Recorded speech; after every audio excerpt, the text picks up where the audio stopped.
you're welcome. The Unspoken Heroes is an initiative of Mother is Great, and essentially, this event was aimed at raising awareness about postpartum stress and postpartum depression, and just to highlight the role men play in supporting through postpartum stress and celebrating these unspoken heroes. This session was recorded during the on-site event. This session was on the physiological changes that come with motherhood, and the essence of this session is just to normalize these changes, because during pregnancy and after childbirth there are a lot of hormonal changes and physiological changes that happen in the woman, and with all of these they show on her body. Oftentimes we have people body shaming women during pregnancy, or in Cameroon we hear things like ekete, hanging nose, and we see all of those things like a joke, but sometimes they can actually play on the woman, because when she's in that moment of stress, those are the words that will speak loudest in her ears. And even after childbirth, you see a mom and the first thing like Fatto, slangs like that can be very demoralizing, because she already has a lot that she's dealing with, and the least you can do is to provide her the emotional support, cheer her on. So I hope that you enjoy this session and learn a thing or two from it, and after this you'll be able to be more compassionate when you see a new mom or a pregnant woman, or just anybody who has gained weight or lost weight drastically. Thank you. Enjoy. Children are being the right way. And I'm going back to us all to say that we should appreciate our mothers. If this year has begun and you've not been able to call your mother to say, Mommy, thank you for there's so much you did for me. You carried me through the 9 months in your womb, you birthed me, you raised me up. Today I am this all because of you. Please do that today when you go back. It is a necessity. They need to feel appreciated. They need to know that they are valued, because indeed they are valued. Okay, so we're looking at physiological changes that occur or that come with motherhood.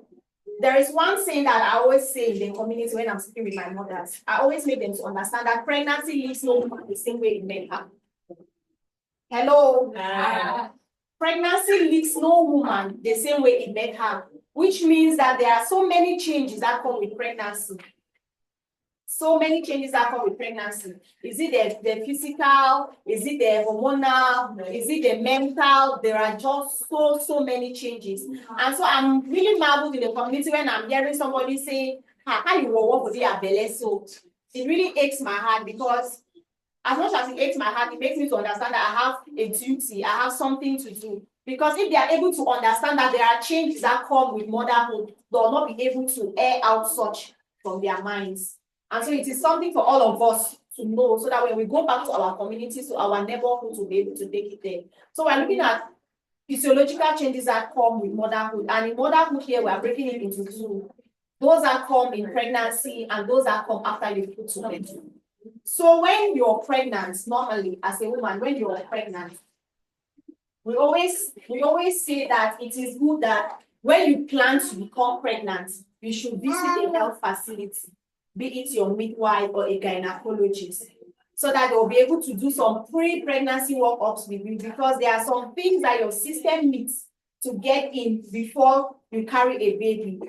For example, your body needs to have enough hemoglobin. Your blood percentage needs to be more before you carry a pregnancy. Because you know that when you're pregnant, you're sharing your blood with your baby. Are we aware of that? Yes. Yes. When you're pregnant, you're sharing your blood with your baby. And so if before you become pregnant, you're already anemic, that means you already have a low blood percentage, and then you carry a pregnancy, it means you want to kill yourself, right? It means you want to kill yourself. So these are some of the things that we have to know. So during pregnancy, you have to understand that during the first trimester, normally your blood level increases about 12 to 16 grams per deciliter. But as the pregnancy is advancing, the second trimester, you discover that the blood percentage drops to about 10 to 14 grams per deciliter. And so that is why we are encouraging all our pregnant women. Please, when you come to the facility and we prescribe for you your blood tonics, please take them. Those blood tonics are not for fancy. They are not just for prescription's sake. They are because we have seen that your system needs them. Your baby needs it, and you yourself, you need it. Apart from the fact that you are not menstruating, because we know that when we are also menstruating, we are losing blood, right?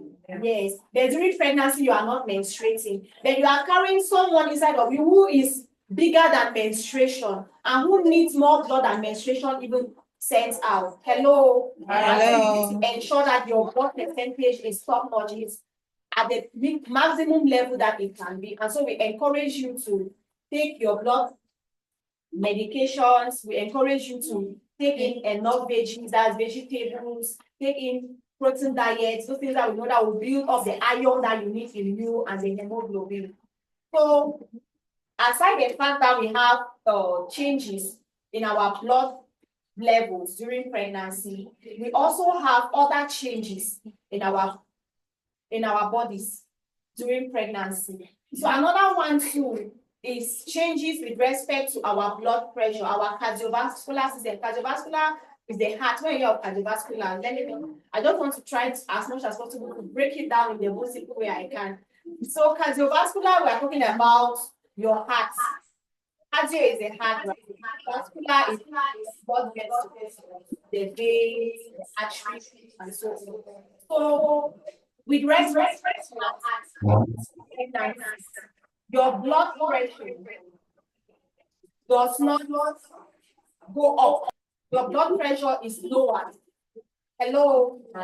It is good that we know this, so that you who normally has a low blood pressure, because all of us, there is a normal that we say from 90, systolic 90, diastolic 60 to 120 or 90. We say that is normal, but there are some people that their own normal is lower than that. But if you have not known it before pregnancy, and then it goes a little lower than that, you will think that, oh, I have a problem, whereas you don't have any problem. So you have to know this one, that your blood pressure during pregnancy is lower. And so for those that instead the blood pressure goes up, we question pregnancy-induced hypertension. And we don't question pregnancy-induced hypertension at just a one clinic visit. You must have come 2 or 3 times, and then we are seeing a repeated increase in your blood pressure before we can be able to say, oh, mama, it is like this. If they so, your BP, they up, you get hypertension for pregnancy, but the hypertension just been because of the baby waiting for inside you. Hello. Yes, it is not hypertension that has been there. That's for those who have not had hypertension prior to pregnancy. Yes, because those who have had hypertension prior to pregnancy, they have their medications that their physicians will try to see how to regulate them or even change them in respect to the health of the baby and their health as well. Because the thing with pregnancy is that when you are pregnant, we are not just working to see to it that you alone you are healthy, but we are working to see to it that the baby that you are carrying is healthy. And I just want to appreciate this God, because he's just such a wonderful man that I don't know how he was thinking, but during this period, you have a lot of changes that are going on within you, the physiological changes and so on that are going on within you, just to ensure that you are not just healthy, but the baby you're carrying inside of you is healthy, so that you birth a baby and you're able to look at that baby and say, oh, Father God, I bless your holy name for this precious gift that you have given me. And so during moments like this, when people are talking to you, whatever things, negative thing they want to say, just shut them. Just shut those thoughts from your mind, because you know that whatever you are experiencing, whatever changes you are experiencing is for the good of the gifts that God has given you, and that they will not be forever. Hello. Hello. Not a pregnancy forever. All the mothers that are here that I'm seeing them with their babies, it means that they were pregnant and then they put to bed, right? Yes. And if I was pregnant and put to bed, I didn't bring my 2-year-old because I knew that she would be moving around and distracting us. Yes. So myself, I've been pregnant, and I was not pregnant forever. It was just a period of 9 months, and after that, God blessed me and I was able to hold my baby in my hands. So you should know that with all these changes, it's going to be for a short time. And then another thing too, you always hear women, mothers, they complain that during pregnancy they have gastric and so on. It is because lots and lots is happening within you. There's a lot of secretion of hormones, of hydrochloric acid, and so your system is just struggling to see to eat that it adapts, and then also your baby too is fine. And so in such cases, we are saying that word, ensure that you are eating on time. A pregnant woman should not starve. Hello. Yes, a pregnant woman should not starve. Even if you're going to church and you have to go undergo fasting, because they are fasting, they are different. There's wet, there's dry, and so on. There's time interval. You cannot say you're pregnant and then you're going on a whole day without food, or you're going on a whole 12 hours without food. And if you take 6 to 12, it's understandable, right? And even that 6 to 12 said you take water, you take your fruits, because you know that what that baby needs that food. You yourself, you need that food to stay healthy. Because if you're not healthy, then that fasting was not effective, right?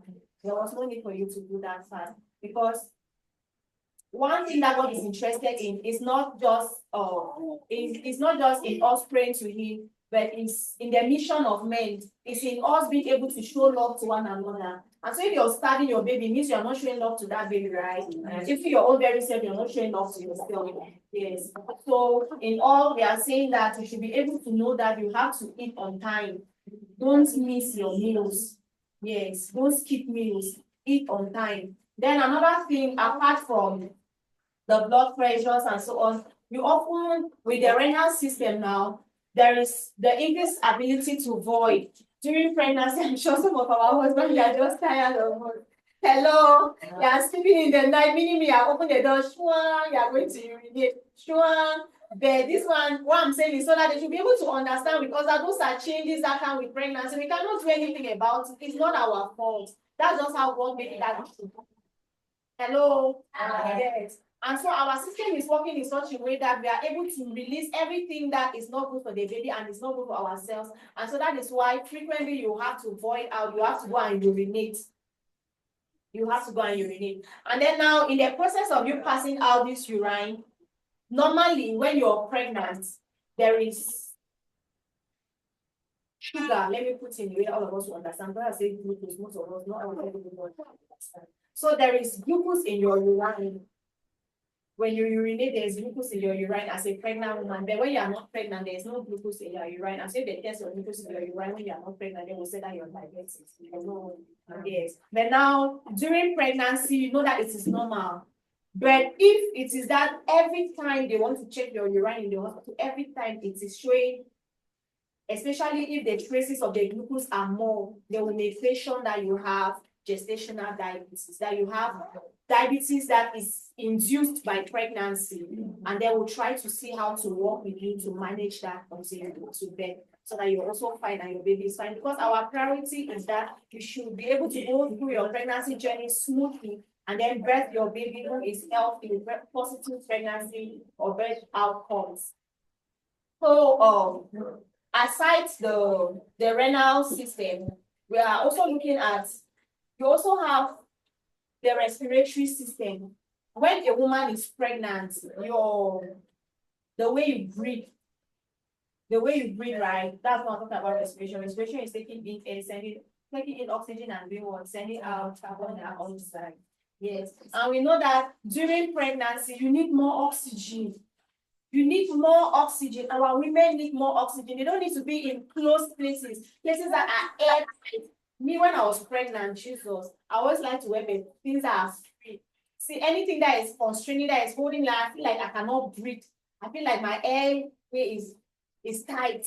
So we just need that air. We need enough air. So our rooms, we have to make sure that we have enough ventilation. Because that air, the woman just does not just need it for herself, but for the baby. Because as the baby is inside the woman's womb or the uterus, the baby also has to breathe. If the baby does not breathe, the baby will die inside. Hello? Yeah. And so there is this tendency of our system needing more oxygen. The demand for oxygen is higher when you are pregnant. And so when you take in this oxygen, 50% of it goes to your baby. and then the rest now your body tries to manage it to ensure that you are kept, you are healthy. And so for the respiratory rate during pregnancy, it is low. But there are instances where you discover that you're breathing fast, your respiration rate is instead higher. It means that there is a problem, probably with your lungs, probably there is a pulmonary edema somewhere. And so with that one, the doctors will just try to see how to help you to check. Hello. So what I saying of this, so that when you're pregnant, you know that there's a normal way you have to breathe, right? Yes. And if you discover that it is not the way that it's supposed to be, you visit the health facility. Please don't visit your neighbor. Your neighbor is not a doctor. Yes. Don't visit your neighbor. Your neighbor is not a doctor. You may visit your neighbor, he or she will give you over-the-counter drugs, and those drugs are not even healthy for your baby. And then before you know it, you're losing your baby. You're losing the pregnancy. And then who will you blame? Is it your neighbor? It's your foolishness, right? Yes. So please visit the health facility. Should in case you have any challenge, visit the health facility. Or you visit a midwife, ask the midwife. I have a forum, ask the midwife forum, where you can air your patient, whether you're sleeping any time of the day, just air your patients. They have midwives from across the globe. Anybody can respond to your patient. And after that, when they respond to your patient, it does not limit that you should not visit the health facility. If they responded to your patient, they see that there is need for you to visit a health facility, they'll tell you that in all, it is good that you visit the health facility for further checks. Hello? Yes, because knowledge is power. Most of our women are dying is because of poverty. Poverty, not just the poverty of the pocket, the poverty of the mind. Yes, there are lots of things that we need to know that we don't know, and we are being misled by wrong information. Okay, so aside the renal system, aside the cardiovascular, the respiratory, there are also changes that occur with respect to the gastrointestinal. I talked about the ones that complain about gastric, yes. And then there's also the ones that the women complain that, oh, they don't even complain. We ourselves, we see that their feet are swollen, right? Yes, we see that their feet are swollen. When you press it, you see that it's really going deep as if it's a bone that you are dipping. Hello. Yes, and sometimes we even want to see, we see some big veins behind their legs. Hello. It is just how pregnancy deals with them. During pregnancy, there is a lot of fluid retention in your system. There's a lot of fluid retention. And so we are encouraging that one. Do the best as you can to exercise. Exercise. When you exercise, you lose fluid, right? You sweat and so on, and then you're able to help yourself. So you walk, take walks. Don't just sit in the house and this. No, take walks. And then you also know that as you're pregnant, the pregnancy is also advancing. Your baby is weighing, the baby is dropping down. It's preparing itself to go down, to come out, right? And so it starts to drop down, it starts to go down gradually. And as the baby is going down gradually, there is more pressure that is being exerted on your lower parts of the body. And so you will have those swollen legs. Somebody will look at the legs and say, "Chai, Papa, God, my food is narrate the belly." So please don't feel that way. Don't feel that way. It is just how it is. It was meant to be. And just thank God and pray that everything goes on well. Okay. Now let's talk about weight changes. Weight changes. So during pregnancy, a woman gains weight progressively. Before pregnancy, I was weighing 55. But by the time I was reaching month 9 of pregnancy, I was weighing 70. Hello? From 55 to 70, that's much, right? Yes. That's much. Yes. So normally during pregnancy, a woman is supposed to gain from 12 to 18 kg. Hello? From 12 to 18 kg. So don't look at your wife and say, "Madam, how you know about bolo?" So, "Madam, how you know about fat?" So when you do like that, you are discouraging her, you are making her to feel like, oh, this pregnancy, I'm the only one carrying it. Please carry that pregnancy with her. She needs all the support that you can give her. Hello? It is not her fault. It is just because the house that the baby is staying in also needs to grow as the baby is growing. And so there is weight. The house is being built, and so those muscles also, yes, they expand. And as they are building, they also have weight. The baby itself, if you once if your wife is pregnant and then give birth to a baby that is 1 kg, will you be happy? So the baby is also growing. So as the baby is growing, your wife has to also put on weight, not so. Yes. So we have to take all of this into consideration. And then also know that aside the baby, aside the house where the baby is, that's the uterus, the breast also has to grow. It has to prepare itself to be able to have milk that will be able to feed your baby. Because God is so wonderful that He does not want us to spend unnecessarily. And so He is preparing the breast so that we will have free food for our baby. Yes, we will have free food for our baby, that the food is just the best. What they have, everything is correct proportion that the baby needs to stay healthy. Yes, and also to grow well. So your breast too is also being built, and so it also increases in size. We have seen that all from research here. It shows that the breast grows to about 600 grams. That's the amount of weight. Yes, this is what my breast was. So when I was pregnant, when I put to bed, it was it was healthy. Yeah, it was really healthy. But now my baby has stuck until 1 year 11, and it has gone back to how many normal one. So those are things you have to know that will occur. So they have checked breast also bring about the weight. So don't overthink that weight gain. Don't overthink about it, because that's how it has to be. And with time it will resolve, it will go. Now when you put to bed, what are some of the things that happen when you put to bed? Immediately a woman puts to bed. Please let us hear this and hear me. Immediately a woman puts to bed, she has increase in temperatures. Hello. Hello. Trust me, increase to 37.2, and so on. They will not go right to it. Hello. Yes. So you have slight increase in temperatures, and this increase in temperatures is just because, just imagine that. Is there any level that there's no pain? Is there level that there's no pain? I want to hear, because I'm not thinking the one that they say that painless labor. Hello. Is there level that there's no pain? As long as those contractions are there, you must, even if they give you that anesthesia or whatever, you must have small pain. Yes. And there's nothing like small pain. Pain is pain. Yeah. So how with all those contractions of the uterine muscles trying to stretch so that your baby will be able to drop down, and for you to be able to have your baby in your hands, there is this tendency that what you have those increase in temperatures as a result of also pain. Hello. Yes. So even when you put to bed, those are some of the reasons why you may have that increase in temperature. And then with some women, I don't have observed when I'm working in the unit, you'll find them they're shivering, they're shivering, right? So the only thing we can do, you know that you are having somebody inside of you, and then that person has gone, it's like air has entered their body.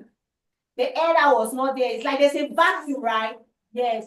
And so even when the baby was inside you, there was a certain type of warmth that you were receiving, also because the baby's temperature too was influencing your temperature. Now the baby is out, and now you are on your own. So within that short period of time, you will have those chills. But with that, we'll just cover you with a blanket and so on. Make sure that you're warm and all whatnot. But as the times are going, if we discover that 3-4 days you are still having, their temperatures are still going up, it means that there is a problem. Maybe you already have postpartum sepsis, that's postpartum infection that comes after delivery. Probably during the delivery process, a lot of things did not go on right, and then you've harbored an infection. Or maybe you had maybe they did for you an episiotomy, that's it. Extended your vaginal so your baby to be able to come out since the baby was too bulky. Hello. And you have not been able to do the right measures in treating it, and then there is an infection and so forth, and so you have those rising temperatures. So when those temperatures are, please call for the attention of the nurses or all those things can kill. They are kill people. Hello. Hello. Yes. Just imagine that your temperature is like, and nobody is aware. You can just go into shock, and then you just snap and go. Yes. So that's why we have to be very vigilant. Caregivers, where people put to bed, we have to know all of this. So that if they're listening, you go and call If you are calling and they are delaying, you call again, you insist. The woman in the Bible, she insisted how many times more than so it's not a matter of life and death. You do what? You insist. Yes, you insist. So another thing too is when you just go to bed is with your blood pressure levels. It's with your blood pressure levels. So your blood pressure levels also they decrease, but the decrease is not too significant. If the decrease in your blood pressure is too significant, we are questioning that what you are bleeding. The bleeding may be external, we may be actually seeing you swimming in a pool of blood, or the bleeding may be internal. And so you try to assess to ensure that what you are safe. Please, when you are with your wife there, check, just try to open that her bed sheet and check. Is she bleeding? Even the ones that are from the theater. If she's bleeding, you will see it on her bed sheet, right? And then you call for those attention. Many people have lost their lives like that. Many have lost their life because those who are around them were not vigilant enough. And so they were just losing blood. And finally, they just left us. So, in the case of increase in blood pressure, then with that, we'll be checking to see if also have we also want to assess your urine to see if there is protein in it, and also if you will have edema, because there are people who have edema post delivery, and there are those swollen legs, right? Some people have swollen faces and so on. Yes, or even swollen hands. So with cases like that, we want to check if there is preeclampsia, and then we try to see how we can manage it. So that it doesn't go into eclampsia. Have you heard about eclampsia? Yes. Eclampsia is killing in Cameroon. Hello, not just in Cameroon, no. But from global statistics, is the leading killer of mothers. Hello. Be it in pregnancy or post-delivery. When you just see after your sister or your whosoever or your friend has put to bed, just start convulsing. And after that, there's no more. You just hear that as all. So we have to be very vigilant with all these signs. We have to be very vigilant. So another thing too, post-delivery is that the milk from the breast starts to come out. For some women, it starts when you press your breast, right?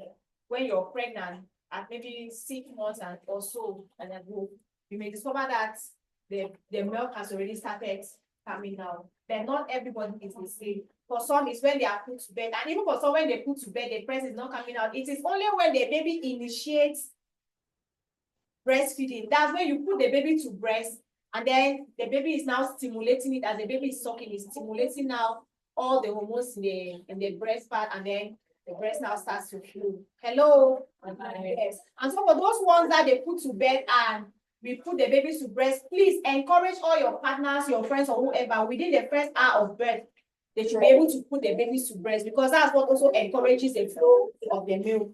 So now when you put the baby to breast and the breast is not flowing, please don't be discouraged. Don't be discouraged. Be patient with yourself. It is not an experience that you've had before, and it is not something that must be automatic. Hello. It comes as the baby is stimulating the nipple. As the baby is stimulating the nipple, that's how it becomes.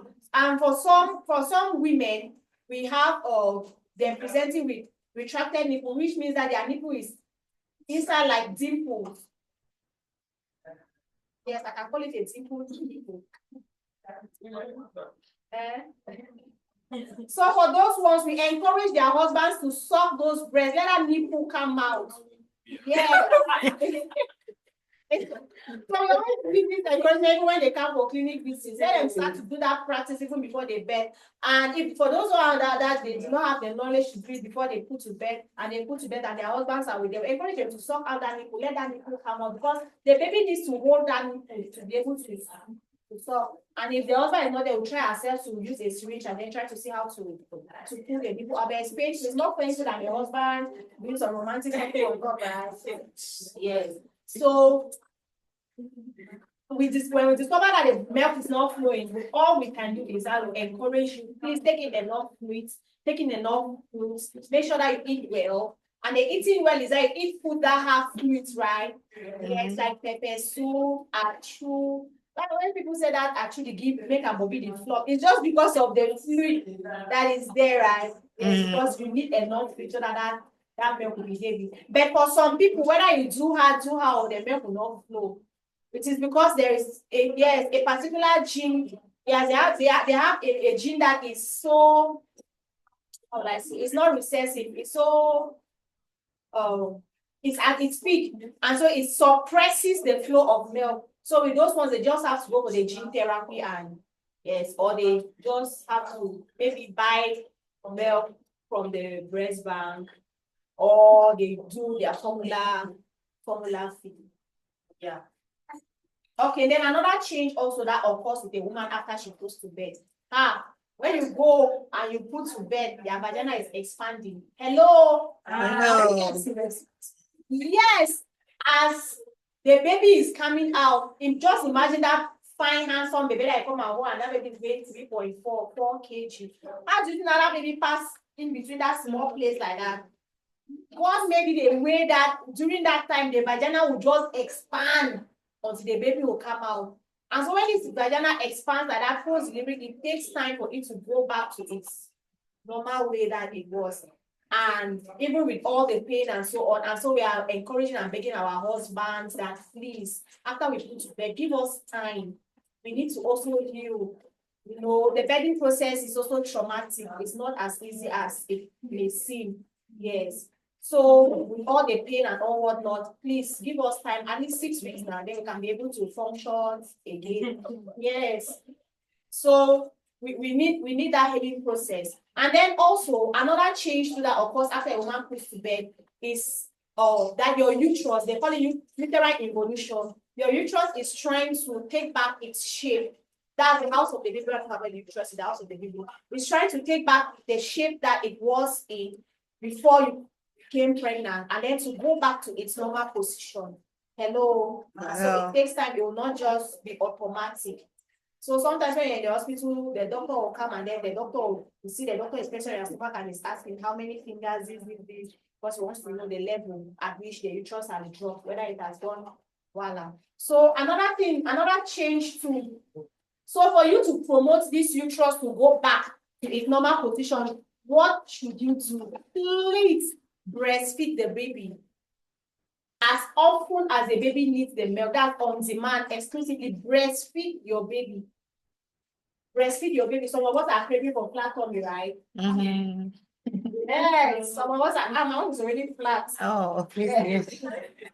There's not a case with everybody, because everybody's system is not the same. Yes, for some of us, as we have expanded. We may reduce, but not too much. For some of us, it's just in the nature of our families, right? And there's nothing we can do about it. Yes, there's nothing we can do about it. Okay. So breastfeed the baby. As you are breastfeeding the baby, is causing the uterus to contract. As it's contracting, it's taking back its shape. That's why when you are breastfeeding, mommy baby them. That you don't come over, but as you breastfeed the kid, not be as your belly bite. They don't just say my belly bite. You often have abdominal pain. Is because the uterus is contracting. The house of the baby is trying to take back its normal shape and then go back. Where women know is the women are really heroes. There is a lot. Yes, we are really heroes, and mothers are really great. Thank you so much for this initiative. We really have to celebrate them. They are indeed unspoken heroes, and we need to speak for them. Yeah, let them be heard. Let their voices be heard. So there is a lot that happens. And then another physiological change too is with respect to menstruation. You'll be carrying that baby throughout 9 months. Have you been menstruating? Is there a woman that is carrying a pregnancy and menstruating? It's rare, right? Mm-hmm. Except that there is maybe something that is not actually going on there inside. Normally the menses is supposed to come. The menses comes as a result of that. There's egg that has not been fertilized, and then it has to slough off and come out as waste. So after you put to bed, during the period of pregnancy, you were not menstruating. Now that you have put to bed, you are still not menstruating. So for the blood or whatever that comes out the first few weeks that you put to bed, please, it's not menses. It is not menses. You know, you had some bruises within and so on, and so those there has to be some cleansing while it has to come out. My brother calls it bad blood. It's not actually bad blood, just say. Yeah. So as he's saying bad blood, some women are tying their tongue that the bad blood should come out. Some are even massaging it with hot water. Please, you are causing more harm than good. As you are massaging it like that, you are causing your uterus to be weak. You are causing the vessels in your uterus to be weak.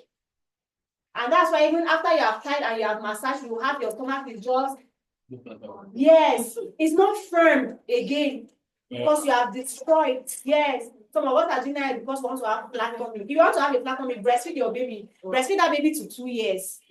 Yes, breastfeed that baby to 2 years. And if the flat tummy does not come, just know that it is just in the nature of your home, and that is how it is. But for those that is not in their nature, the flat tummy will come. And even the weight loss that they are looking for will also come. Hello? Hello. Yes.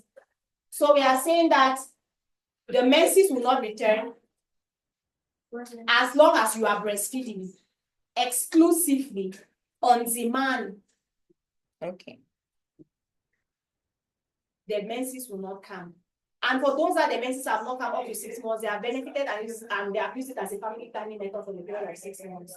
But know that immediately that menses comes, please go with your family planning method because another baby may be coming in. Just imagine another baby coming in at 3 months after you just put to bed and you are holding a baby. It's not a very easy experience to go through, right? Yes. So do the best that you can. If you can go in for a family planning method, you go in for. If you prefer natural family planning methods, then know that sometimes through our environments, the food that we take and so on, they play a lot with our systems, and so the natural may not actually be so effective as we may want it to be. Okay, so aside the breast, there's also the return of fertility. The return of fertility after you put to bed comes immediately. Your menses has returned. Hello. Hello. Yes, it comes immediately. Your menses has returned. For some, they even take in without it. But there are some people that their calendars and so on is so confusing and so for them too. And just imagine that you have not been following that calendar for a whole 9 months for it to go back to voila. So there's just so a lot. So one thing I'm encouraging us is that we should know that all these changes come so that we are able to take care of ourselves, we are able to take care of our babies. Don't allow anybody to body shape you or whatever. Just concentrate on your goal, concentrate on your family, concentrate on your home, and then be healthy. The weight loss that you are seeking for, please breastfeed your baby. The weight will go back to its normal position. Normally, as you're breastfeeding your baby, there's increased hunger, and so you want to be feeding. Hello, but also you have to try to control your appetite, right? Yes, and then also only eat that which you know that is nutritive to your baby and to yourself and balance and so on. So, basically that's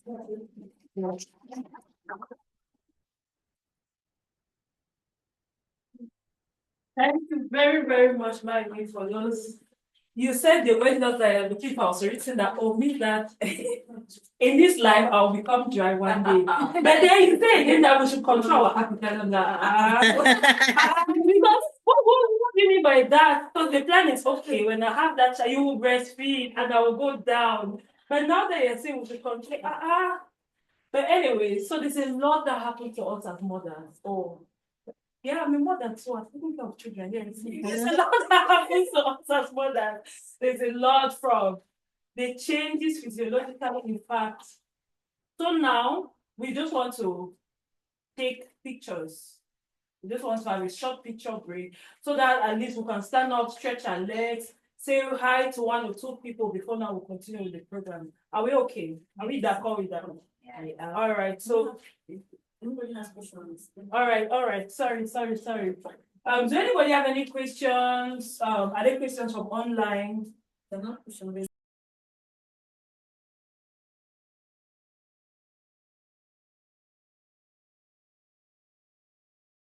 That's from our first speaker. Okay. She was talking about that it's not that you have no use business in 1 year old, 2 year old. That there is no use for that. But okay, I want to ask a question. What if your partner does not think that way? For example, I for one. So and oh, my son sometimes he just cries unnecessarily. You don't know you don't know what he wants. You give him breast milk, you give him anything, he refuses. So my husband parents maybe to want to beat him. And like he's just a year old, he's 1 year old.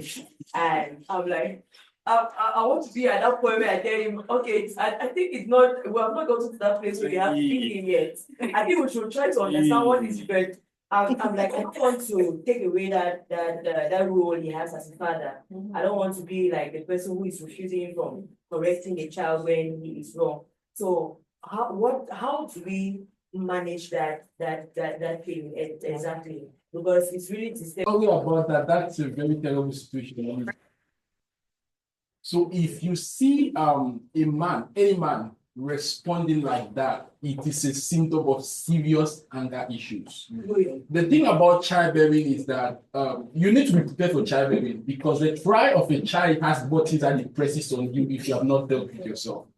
So the child or the crying child brings out frustrations that he has not been willing to confront and he cannot stand. That is why most men, when their wives give birth, that's when they see that they are very busy because they don't want to, for the cry of a child, it makes them want to confront stuff which they are not probably ready for.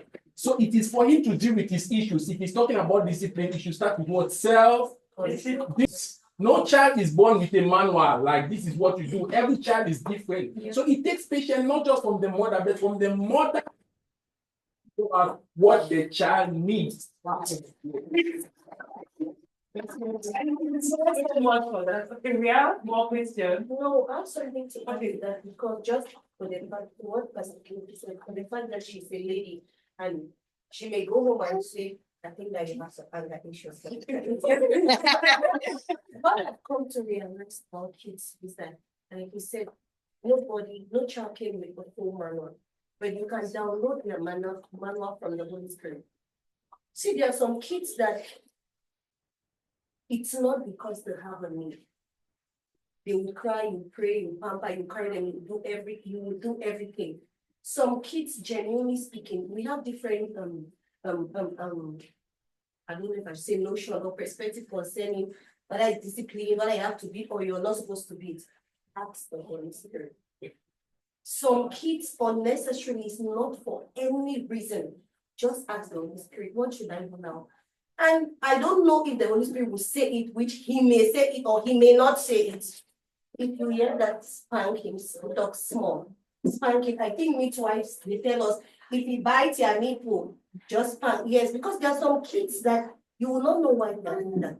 Sometimes it's too for unnecessary attention. Yes. I also learned it from someone who spanked my son when he was 6 months old.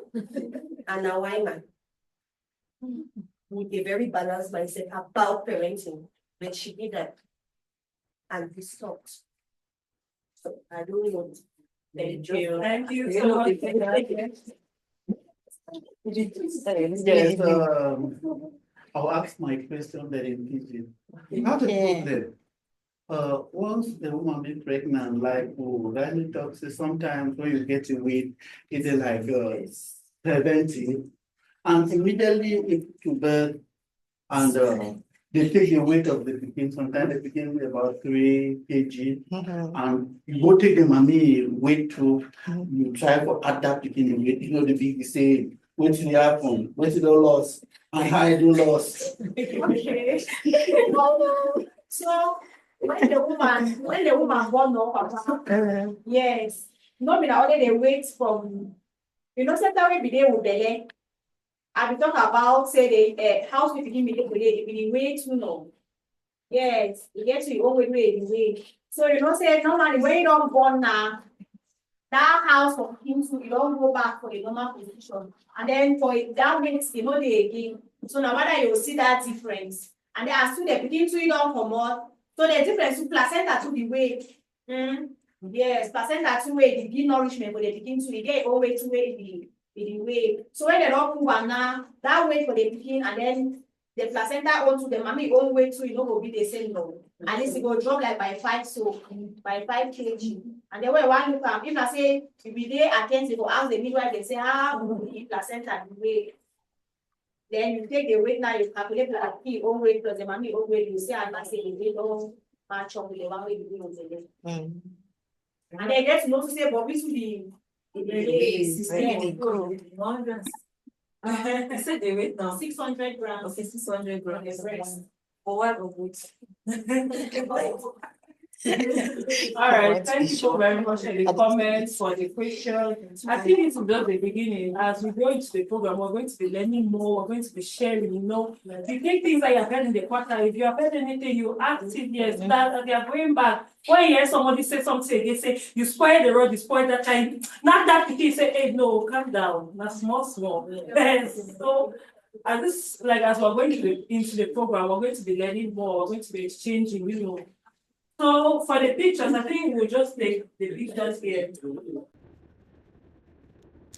Thank you for staying up to now. We hope you learned a thing or two, and we are counting on you to be the unspoken hero. We are counting on you to provide the support that new moms need, that new dads need. So I'm sure you enjoyed. So please share this with a new mom, with a new dad, just anybody around whom you think needs this message. I think everybody around you needs this message. So please, and thank you for sharing. Bye.